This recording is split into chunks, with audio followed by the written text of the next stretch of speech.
जय जगन्नाथ जय माँ लक्ष्मी चलतु आज दही दो पियाज तैयारी करवा।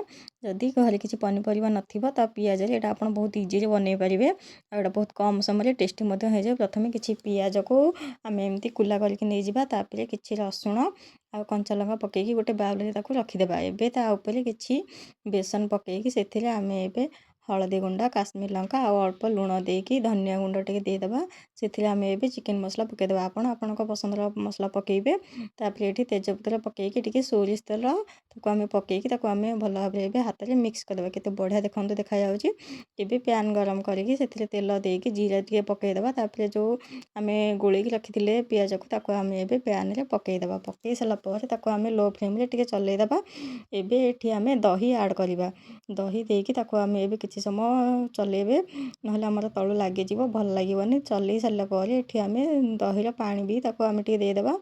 पानी टिके देकी ताकू आम भल भाव टे मिक्स करदेवा। तापर ए आम घोड़ेदेवा टे सीझा छाड़देवा। मझे मझे टे काढ़ी चलाउवा।